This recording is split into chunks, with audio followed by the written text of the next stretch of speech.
Tonight on of course, Prime Business, Ghana City suffers from the lack of Eurobond inflows as it comes under serious selling pressures in recent days, losing about 18% in value since the beginning of this year. Game changer, no, because the total size of our external financing requirement is more than $750 million. That is not to discount the benefit of that, but it doesn't, and it definitely doesn't look like a game changer. Also ahead, we'll hear from senior economic and currency analyst of Data Bank, Courage Marte, on this matter. Later in the bulletin, online impersonation becoming a major threat to businesses on social media. Details from an active threat intelligence conducted by the Cybersecurity Authority. Plus, in the bulletin, energy expert Ben Boache is highlighting a huge turnaround for government earnings from the oil sector after Tullow announced discovery of significant gas deposits on the Jubilee Anten fields. A good information from the companies who are here, and if we have those prospects, government will have to take the decision to support effort to really bring these resources on stream as quickly as possible. These and more coming shortly with me, Charles Ayitey, but we'll begin with commodities.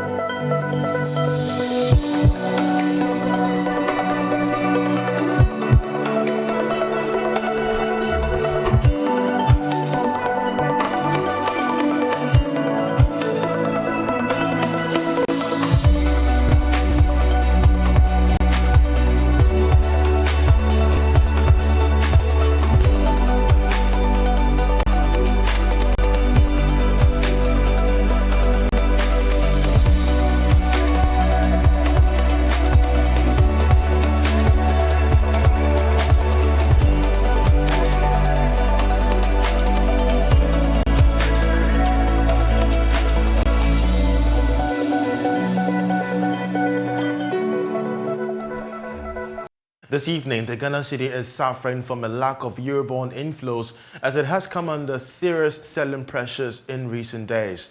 The local currency has depreciated by about 18% to the dollar on the interbank market and 26% on the retail market. Speaking to Joy Business, senior economic and currency analyst Courage Marte explained that market participants are not confident of the market outlook, despite the approval of the $750 million syndicated loan by Parliament yesterday. He therefore calls for new ways to cushion the country's foreign reserves. Take a listen to him. Game changer, no, because the total size of our external financing requirement is more than $750 million. That is not to discount the benefit of that, but it doesn't, and it definitely doesn't look like a game changer.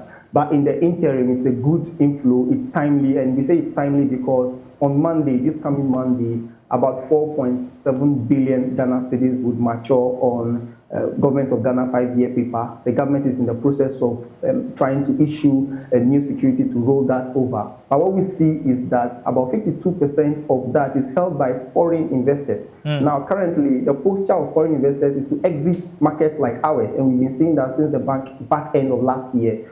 And that 52% holding is about $300 million US. So you would say that the $750 million approval by Parliament is timely because then that should support the central bank support if and only if the foreign investors seek to exit that $300 million. So it's timely in that sense. But then it doesn't look like a game changer because the size of our total external financing need is way above 750. So we need to look forward to the additional $250 million and also look forward to the Cocoa Board syndicated loans later in the year.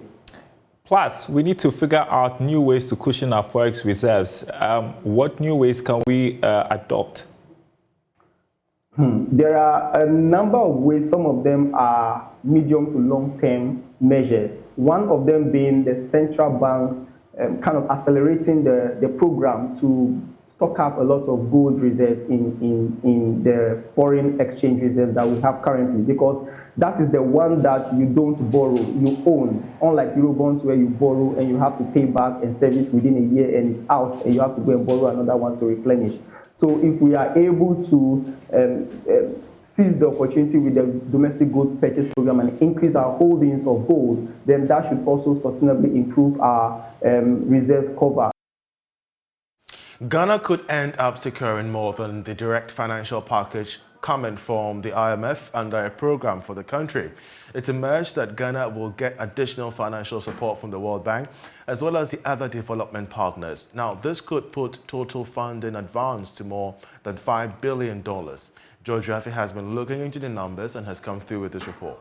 Based on what government is proposing, the country could be getting about $1 to $3 billion spread over the years that the program should be completed, as well as taking the necessary correction. This will, however, be dependent on getting the IMF's blessings for our program and Ghana's quota with the fund in Washington, D.C., and the level of reforms that government is prepared to undertake.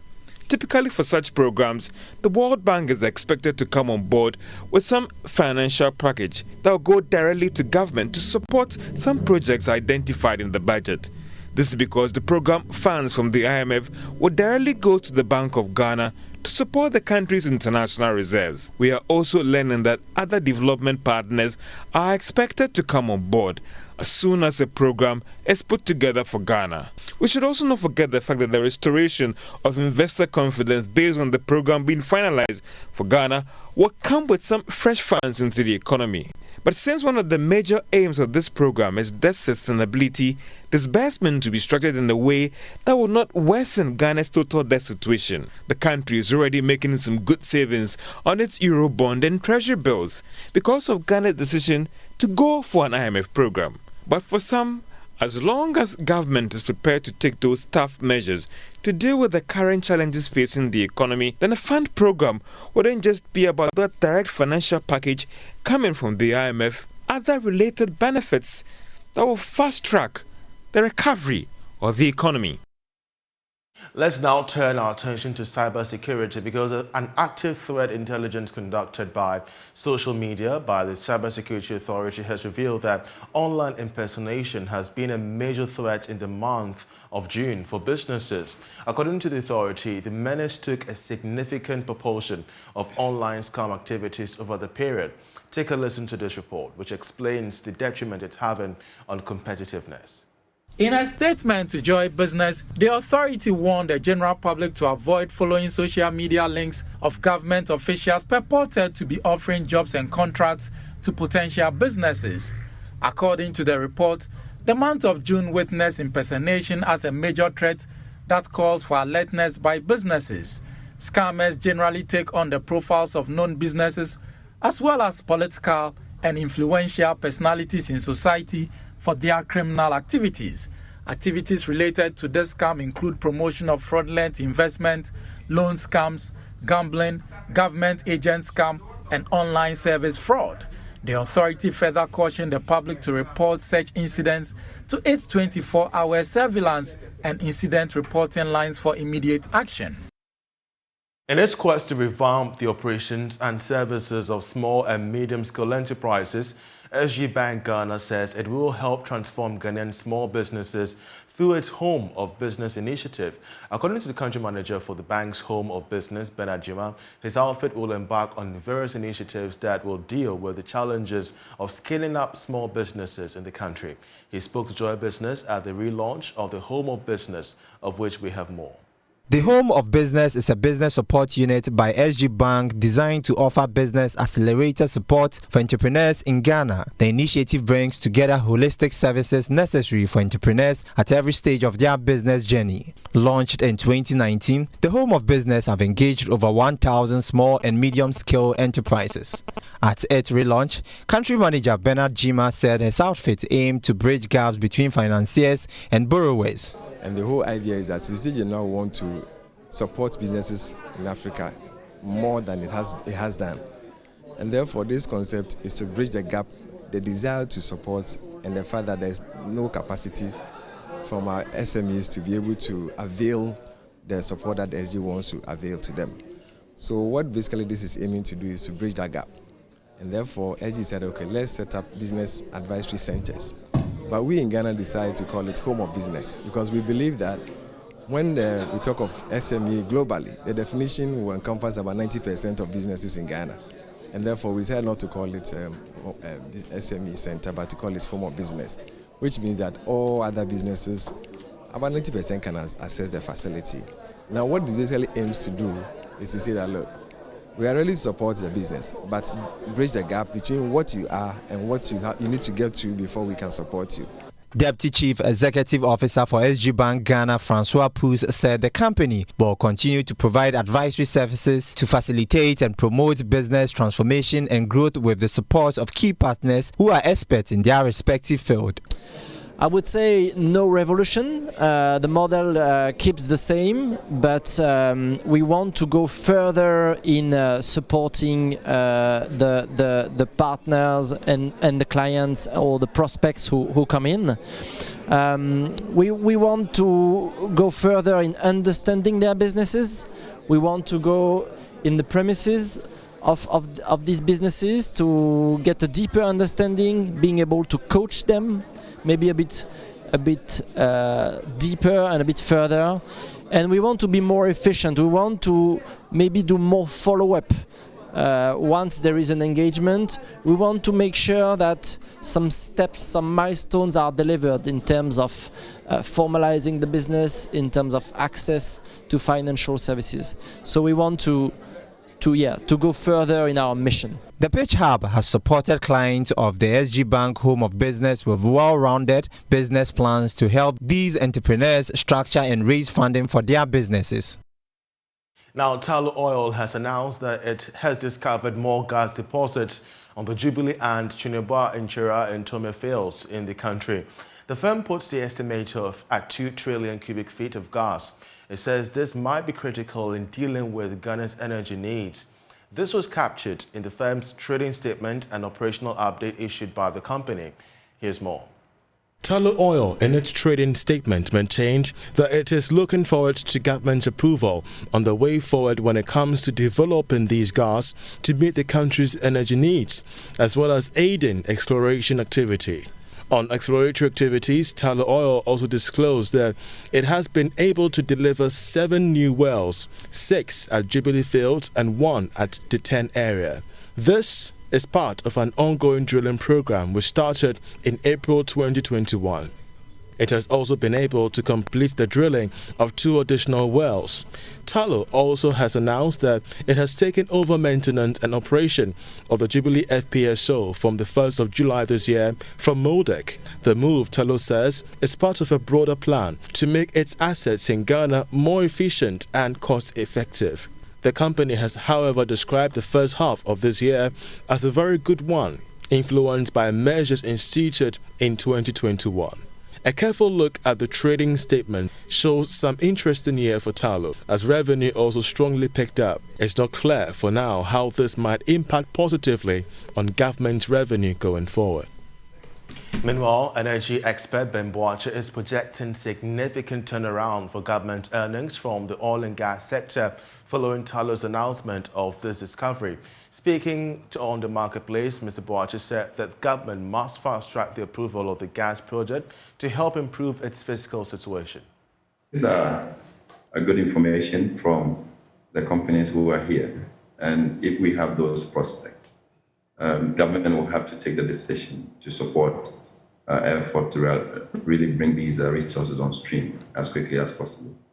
I'm not sure how much more the domestic market can absorb, but if we don't have the potential, we may have to explore, the export market, particularly when Europe now needs gas more than ever because of the Russian, and Ukraine war. So we need to hasten our decisions to give the needed clearance for Tullow to proceed with the prospect. Fortunately for us, most of the fiscal issues are locked in law, and therefore you don't need so much negotiation, except that things are slow in our context, and the ministry will have to be a bit quick in taking decisions to actually support this. It's about the second time in 2 months that we've had Tullow say this, and it appears that they're doing more advocacy than what government is doing to really approach them to see how quickly some of these resources can be brought constrained to support, the fiscal situation of our country as we have it now. Yeah, I mean, the first time I read the story, I was thinking, well, recently we're just flaring excess gas, and because we couldn't take them, and so whether or not this was something to be excited about, you'd wonder. You talk about the potential for export.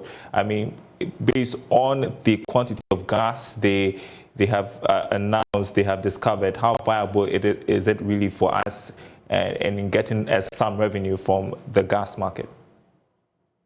I think we have to allow the private sector to manage, these processes. It's usually when government intervenes in the business and says they want to do it and they are not able to do it, then, the country suffers. Government says that it is going to deploy speedboats to fight illegal mining, also known as galamsey, across river bodies. According to the Ministry of Land and Natural Resources, the move will enable it to reach forest zones where illegal mining practices are used to destroy and pollute water bodies.